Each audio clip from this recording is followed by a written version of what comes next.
सावली बस. नाही, मी तुमच्यासोबत बसेन. बस ये.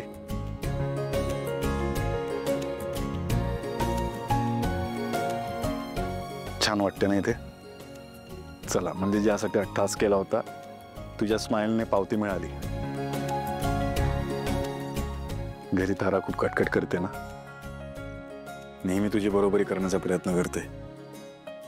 गायिका म्हणून चांगली आहे ती, पण तू पण काय कमी नाहीयेस.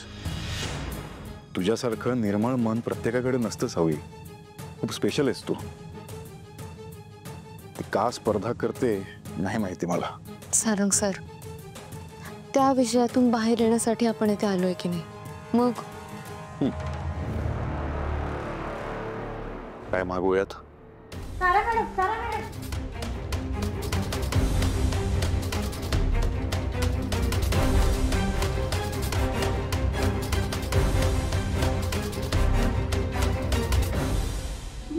दारा मॅडम तुमच्या गाण्याचा खूप मोठा फॅन आहे. Ma'am thank you so much ma'am. आम्ही 7 नंबरचं टेबल बुक केलंय. Yes sir.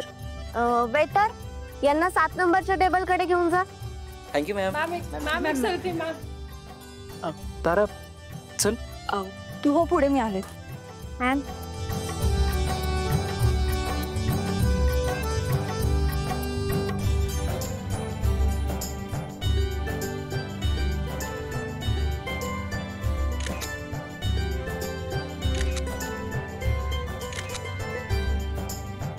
तुम्ही काय करता इथे?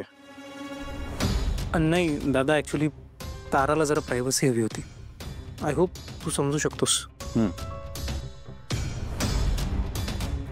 अरे पुढे बोल ना.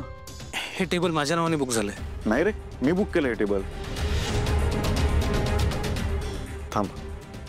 Excuse me. Yes sir. या टेबलच्या बुकिंग बाबतीत काहीतरी कन्फ्युजन आहे. नाही सर, काहीच कन्फ्युजन नाही आहे. सारंग मेहेंदळे याच नावाने हा टेबल बुक आहे. सारंग मेहेंदळे मीच आहे. हा माझा भाऊ आहे सोहम मेहेंदळे. त्यांचं असं म्हणणं आहे की त्यांनी पण हेच टेबल बुक केलंय. नाही सर, हा 7 नंबरचा टेबल सारंग मेहेंदळे याच नावाने बुक झालाय. नाही, मला सांगितलं गेलं होतं की माझ्या नावाने बुक झालंय म्हणून. भाऊजी ऐका ना. नाही म्हणजे जे झालं ते चांगलंच झालं ना. आपण एकत्र जेवायला बसूयात. तसंही हा टेबल मोठा आहे. हा, म्हणजे तसंही सावलीला माझ्यासोबत बसायचंय.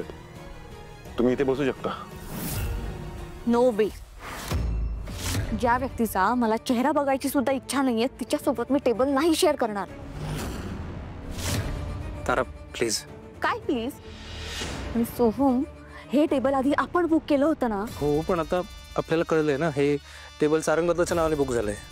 ऐकती, हिने हे मुद्दाम केलं असणार आहे. आपण दुसरीकडे जाऊयात यार. तारा मॅडम ऐका ना, तुम्ही बसा ना इथे आमच्या सोबत. आपण एकत्र जेवायला बसूयात ना. हा, तुम्ही बसू शकता सोबत. नाही, नको.